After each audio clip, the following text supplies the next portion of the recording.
In the 2 decades since Kingdom Hearts 2's release, many myths and misconceptions have spread across the community. While some of these never found leverage outside of forums in 2006, others have persisted for over a decade, with veterans of the series still tripping over these misconceptions and repeating them as fact in 2025. I think it's time that someone fixes that, so let's debunk some myths and separate fact from fiction.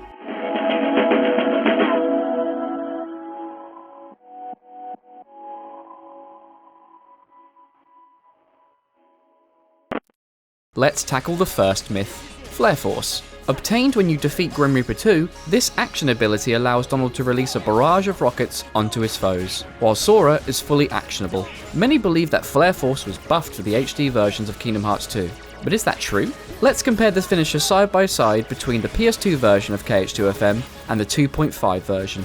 Do you feel it? The moon's power.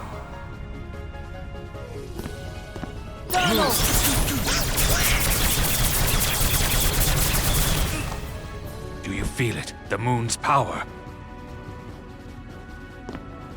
Donald!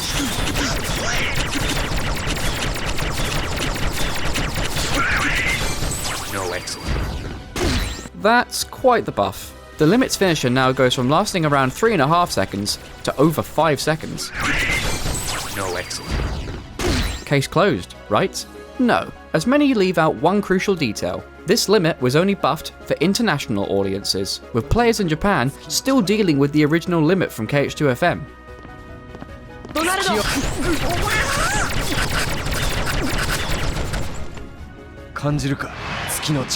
At least, that's what I would say if that was true and not another myth, as Japanese players did receive buffed Flare Force. They just only received it in one world.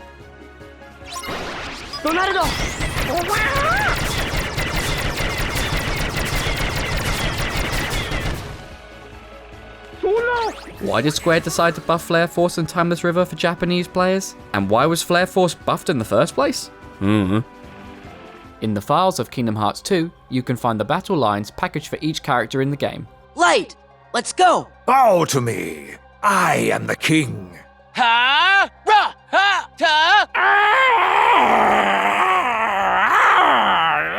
This also includes lines that were never used. Are you looking for me? Did you lose me? Flames! Attack! Leave it to me. I'm on it. Most notably, Xemnas has the longest cut lines in the game. These were demonstrated in 13th Vessel's video, Kingdom Hearts 2, Xemnas Unused Quotes. See my heart's power.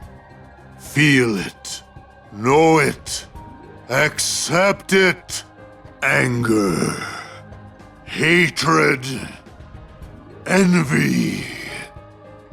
See how the heart's greatest virtues sustain me. Is that all?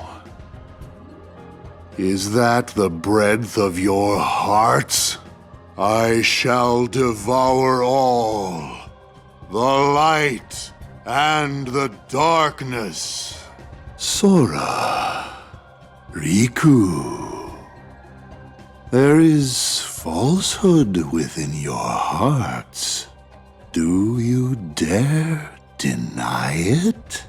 However, the last line you just heard is mistakenly placed in his video. But I don't blame 13th Vessel for making this mistake 9 years ago, because to trigger this line, you truly have to be terrible at this children's video game.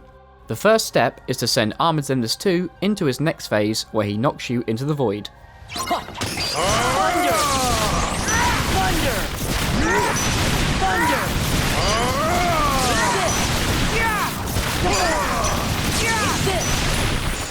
That's it. Hearts of power. Nothingness is eternal. You must then wait for Xemnas to finish this line. Sora, are you certain you can trust Riku? Then, perform a riding shot reaction command, but miss the subsequent meteor rain.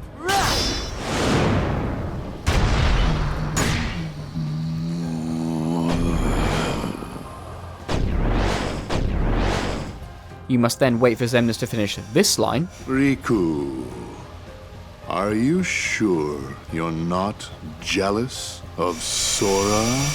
then, once again, perform a riding shot reaction command and miss the subsequent meteor rain.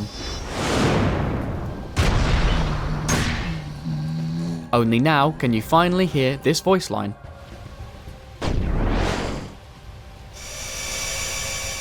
Sora, Riku, there is falsehood within your hearts. Do you dare deny it? While it may not be a voice line to die for, it's only a myth. Our next myth comes from the user Gabrielle Shakori, who posted this YouTube short with the title, "I never knew about this KH2 Easter egg."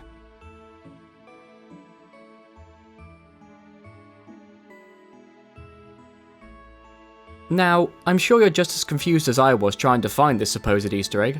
Luckily, more information was left in the comments of his video. This comment can be summarised as, if you save in the White Room as Roxas and hover over the save file, the image of Roxas will change to Sora. While I'd absolutely love for this to be true, it's unfortunately not. No matter where you save as Roxas, the image will always be of Roxas, whether you hover over the save file or not. Also, fun fact, I took so long to make this video that Gabrielle Shakori's channel no longer exists, so I'm happy to have contributed to the lost media community, as the Easter egg that never was will now forever be preserved. Also, the end of the URL kind of looks like it says fuck you.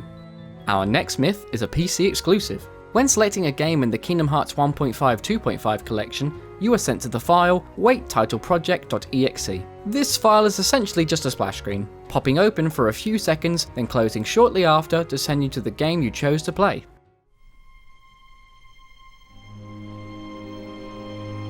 However, user the NJA09 stated in early 2023 that you can just delete waittitleproject.exe, allowing you to skip the splash screen and go straight to the actual game, which is what I did on that day 2 years ago, and to my delight, that pesky splash screen was gone, and considering I was playing a ton of randomizer at the time, these few seconds would actually add up in the grand scheme of things. But then I did something that I'd live to regret. I tested the time difference, and to my horror, not only did it not actually save time, it was slower. Granted, it was only slower by a few frames, and it may vary from machine to machine, but it causes the game to wait slightly longer, meaning the time save is a myth.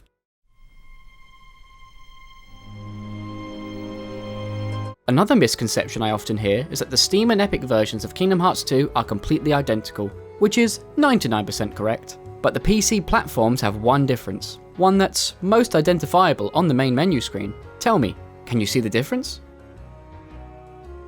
No? Well, that's because there isn't, unless we connect a controller. As you can see, the game tells you to press square to access the settings menu if you're playing on Steam. If you're playing on Epic, the game will still tell you to press escape, and pressing square does nothing. Also, I lied, there's actually two differences. Despite numerous updates to the Epic Games Store version of Kingdom Hearts 2, you still cannot play that version without an internet connection. It's only been like, what, 4 years and Square still haven't resolved this? God forbid that they do some work! On the 29th of May 2011, user Roxas Nobody added the following piece of trivia to the Betwixt and Between page on the Kingdom Hearts fandom wiki. If Kingdom Key, Oathkeeper, or Oblivion is equipped in this area, the summoning animations will not be shown, and the Keyblade will appear out of nowhere, just like it did in the first game. Huh? What is the source? Bro, trust me? This has been here for 14 years! Well, let's get testing. We'll head into Betwixt and Between for the first time and see if Sora pulls out Kingdom Key without visual effects.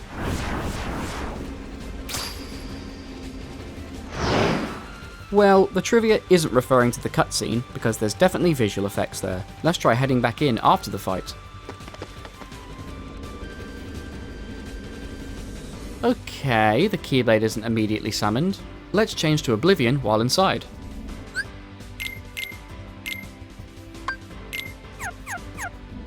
Still nothing. Let's take a swing. Perhaps the Keyblade will appear without any effects then? Okay, still nothing. Let's change to Oathkeeper with the Keyblade already out.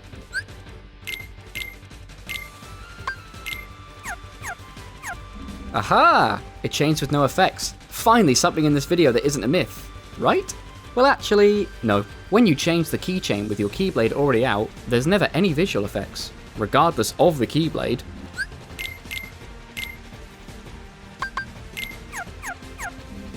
Or what room you're in.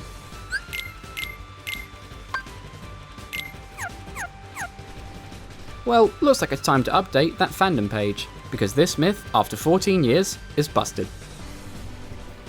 See these models? You've definitely seen them before, perhaps on a wiki or on the Gamers Joint YouTube channel. Side note here, many comments have said that my voice sounds a lot like Cynical's, almost too similar, to the point where I have been accused of being a secret Gamers Joint side channel.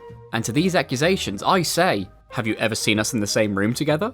Anyway, of course you know these models. It's Buzz and Woody from Toy Story, in their textureless state. These two are perhaps the most famous piece of cut content in Kingdom Hearts 2. As stated by the Kingdom Hearts 2 fandom wiki, Woody and Buzz were at one point planned to appear as new summons in Kingdom Hearts 2 Final Mix. A perfectly acceptable statement, except for the very last piece.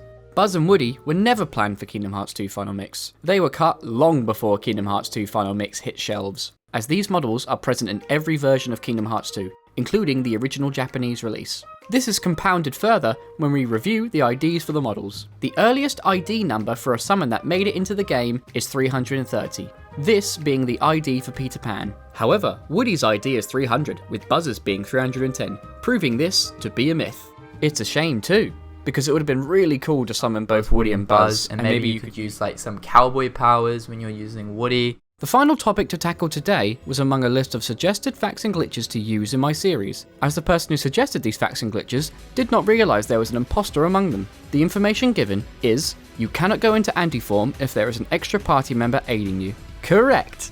During the battles alongside Megara, Classic Pete,